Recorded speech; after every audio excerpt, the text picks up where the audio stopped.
ជំរាបសួរលោកគ្រូអ្នកគ្រូទាំងអស់គ្នាដែលនៅក្នុងថ្នាក់ភាសាអង់គ្លេសថ្ងៃនេះខ្ញុំមានមេរៀនមួយតាក់ទងជាមួយនឹង Unit 11 Lesson B បាទជំរាបមានចំណងជើងបាទ The first thing you do is បាទ The first thing you do is អញ្ចឹងនៅក្នុង interaction គឺយើងមានចំណងជើងថា giving instruction មានន័យថាផ្ដល់ជូនការណែនាំបាទផ្ដល់ជូនការណែនាំអញ្ចឹងមុននឹងយើងចូលទៅដល់ conversation នេះយើងនឹងរៀនអំពី expression ចំនួន3បាទ expression ចំនួន3អញ្ចឹង expression របស់យើងគឺនិយាយអំពី beginning មានន័យថាការណែនាំដំបូងបាទការណែនាំដំបូងឬក៏មួយទៀតផ្នែកបន្តទៀតគឺយើងចូលដល់ continuing instruction មិនដែល teacher ទៅ say អត់អញ្ចឹង teacher ទៅ say ថា continuing ចុងក្រោយគេគឺយើងនិយាយអំពី ending instruction ការណែនាំចុងក្រោយទាំងអស់អញ្ចឹងយើងទៅមើល beginning ដំបូងគេការណែនាំដំបូងយើងអាចនិយាយថា first បាទ to start និងចុងក្រោយគេ the first thing you do is បាទ the first thing you do is ដំបូងគេអ្នកត្រូវធ្វើបែបនេះអញ្ចឹងទៅគេអញ្ចឹងអ្វីដែលយើងចង់ប្រាប់គេថាបន្តទៀតណាបាទយើងអាចនិយាយថា next blah blah blah អញ្ចឹងទៅចុងមួយទៀតយ៉ាងណា then ហើយចុងក្រោយយើងអាចថាមួយទៀតផ្លូវទី3បាទ after that ហើយ ending នៅក្នុងការដែលយើងប្រាប់គេចង់បញ្ចប់ហើយបាទចឹងយើងអាចនិយាយថា finally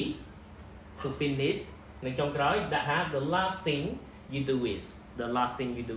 អ្វីដែលចុងក្រោយគឺអ្នកត្រូវធ្វើបែបនេះចឹងទៅអូខេយើងតោះណាតាក់ទងជាមួយនឹង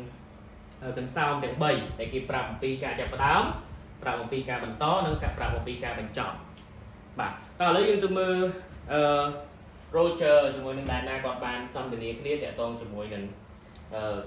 ដែលប៉ាគាត់ត្រូវបានគាត់ download បទចម្រៀងមួយអត់បានអញ្ចឹងធ្វើឲ្យគាត់ខកចិត្តមែនទែនបាទតោះឥឡូវយើងទៅមើលយើងទៅ start listening B. Okay. The first thing you do is page 106. Exercise 1. Interactions. Giving instructions. Part B. Okay. This is so frustrating. What are you doing, Dad? I'm trying to download a song, but I'm not having much luck. What am I doing wrong? It's not that hard. Here, let me show you. Thanks. First, type in the name of the artist or the title of the song in this search box and hit search. Roger. Okay. Here we go.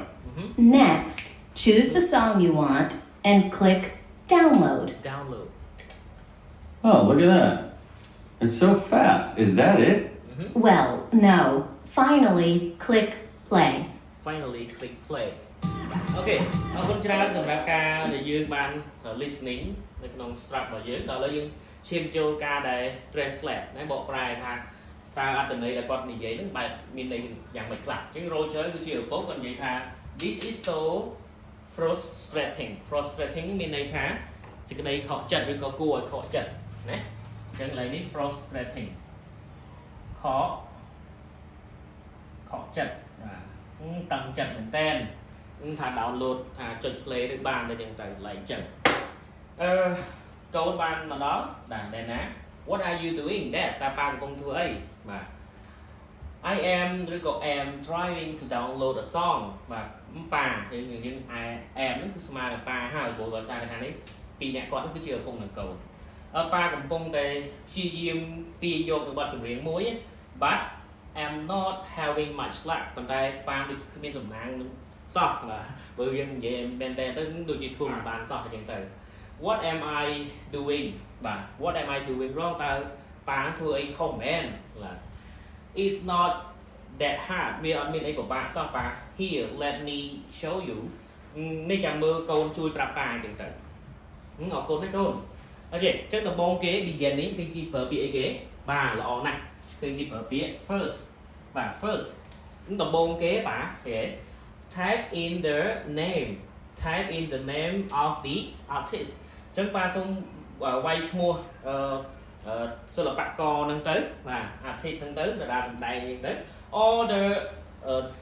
មានន័យថា title of the song in the search box and hit search មានន័យថាឬក៏ប៉ាទៅសេចំណងជើងបាទចំណងជើងឧទាហរណ៍ចំណងជើងគេ way maker វាយ UV maker អញ្ចឹងទៅនៅក្នុងចម្រៀងនោះនៅក្នុងប្រអប់ពាក្យថា search បាទ search box ណាហើយយើងវាយថា search មួយទៀតទៅយើងចុច enter បើសិននៅក្នុង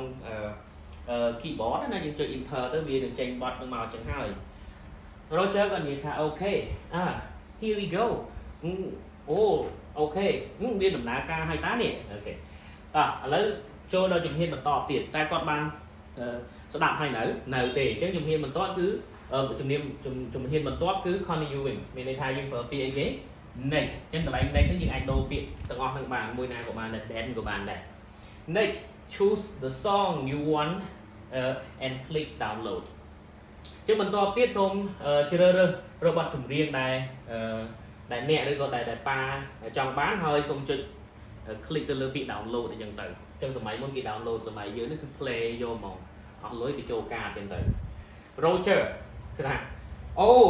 look at that oh look at that អូនវាស្មើនឹងអារម្មណ៍ដែល surprisingly ណា oh look at that អូវាដើរហើយសូមមើលវានេះអូខេ it's so fast វាដើរលឿនមែនតើ is that it នេះគឺជាបទចម្រៀងដែលប៉ាចង់បានមែនទេបាទ well no ហ្នឹងហើយប៉ាឬក៏ស្មើនឹងអត់អីទេប៉ាអញ្ចឹងចុងក្រោយមួយទៀតគេដាក់ថា finally នេះ finally ending អញ្ចឹង finally click ពាក្យថា play ទៅបាទអញ្ចឹង so fast នេះមានន័យថាគាត់បានចុច download ហើយអូវាដើរលឿនមែនតើហើយកន្លែងណាដែលជាកន្លែងដែលគាត់ download អញ្ចឹងទៅកន្លែងណាមើល file ឡើងទៅណាហើយណាអញ្ចឹងទៅគាត់ថាមិនអីទេចាំមើលយើងនឹងចុចមើលទាំងអស់គ្នាអញ្ចឹងទៅអញ្ចឹងចុងបញ្ចប់គឺគាត់ថាចុចពាក្យ play ទៅវា load ចេញបទចម្រៀងនឹងមកអញ្ចឹងឥឡូវយើងទៅមើលនៅក្នុងការដែលគាត់ប្រើអញ្ចឹងយើងមានប្រហែល step គឺមាន3ជំហានណា3 step ដែលគាត់ធ្វើទី1គឺ the first មានន័យថាសូមសរសេរឈ្មោះអ្នកចម្រៀងឬក៏ចំណងជើងបន្តទៀតសូមជ្រើសរើសបទចម្រៀងដែលគាត់ចង់បានហើយចុងក្រោយគឺសូមចុចពាក្យថា play អូខេអញ្ចឹងយើងទៅមើលអំពី beginning បាទ continuing and the end បាទ and the ending នៅក្នុងការណែនាំក្នុងការប្រើប្រាស់អ្វីមួយអញ្ចឹងទៅអរគុណច្រើនអញ្ចឹងមេរៀនរបស់ teacher គឺមានតែប៉ុណ្្នឹងហើយជួបគ្នាក្នុងសប្តាហ៍ក្រោយសូមព្រះប្រទានពរ